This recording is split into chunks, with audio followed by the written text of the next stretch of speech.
Welcome back to Around the Table with Stacy Smith as we take a look at the economy and investing. We've talked about the markets being up, but Michael, a couple of weeks ago, you cautioned that while the S&P 500 was up, many stocks that make up that index were down for the year. Is this still the case? Yeah, Stacy, that's still the case. When you look at the S&P 500, it's up about, as of today, when we're recording this, 16% or so year to date. So that's a very strong year, especially when looking at it, certainly at the surface level. But as you mentioned, when you peer under the hood, it's really only a handful of stocks that are driving the strong performance of the market. And I say that because if you look at the returns for all 500 stocks that make up the S&P 500, 75% of them are underperforming the index. And what's that led to is, I mentioned just a handful of stocks that have been really driving the performance of the markets.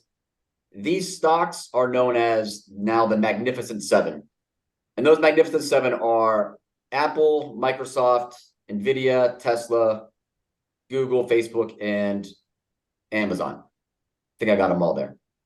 And kind of just to give you an idea of the outsized impact those 7 stocks have had on the performance of the S&P 500, I mentioned that the S&P 500 is up 16% this year, but if you took those 7 stocks out and looked at the performance of the other 493 in there, in aggregate, they would only be up 4% this year.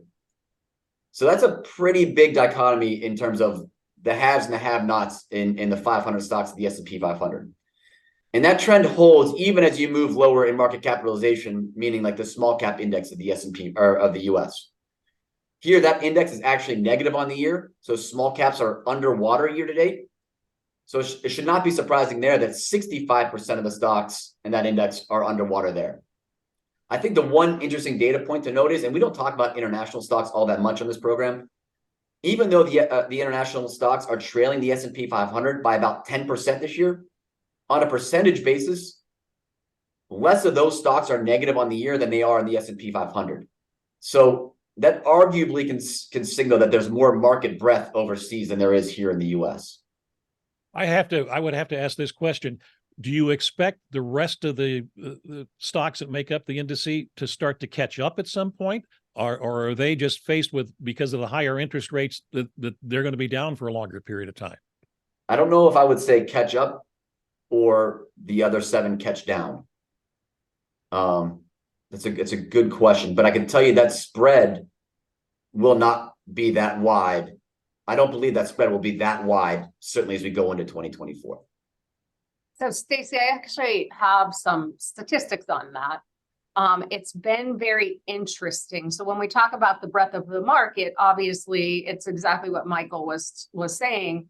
You know, if 7 stocks are performing and the rest aren't, that's not breadth. It's when all stocks are performing.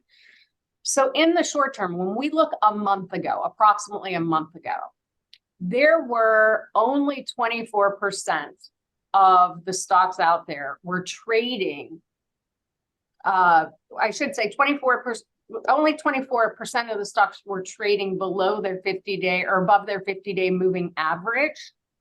So that's not a lot. Fast forward 1 month, we now have 53% of the stocks out there trading above their 50-day moving average. So in the last month, we have seen the spread of how many stocks are actually going up. We have seen it widen.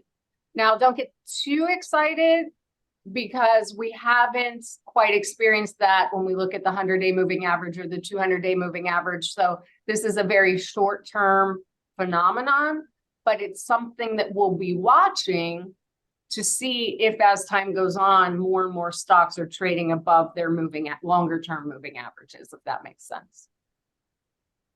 It's kind of like watching a golf ball go up. When I hit my golf ball, it goes out and you can very clearly see it starting to come down.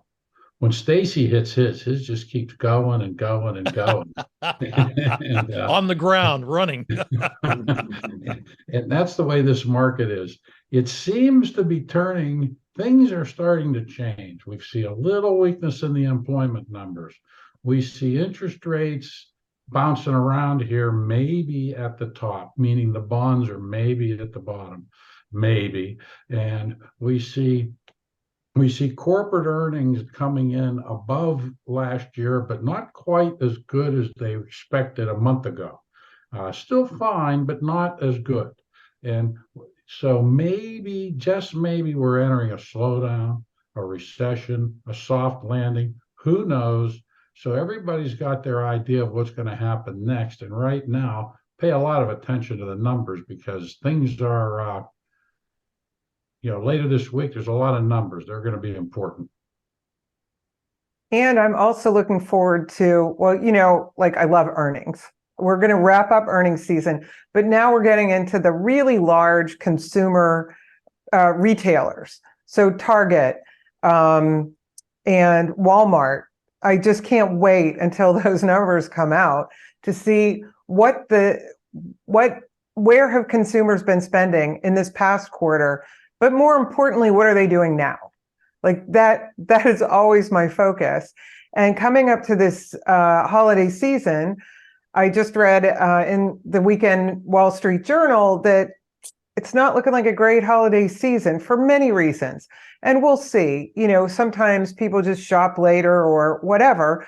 But I think that this week's retail companies reporting is going to be another market driving event, along with PPI, which is the producer price index, and of course, CPI, the consumer price index.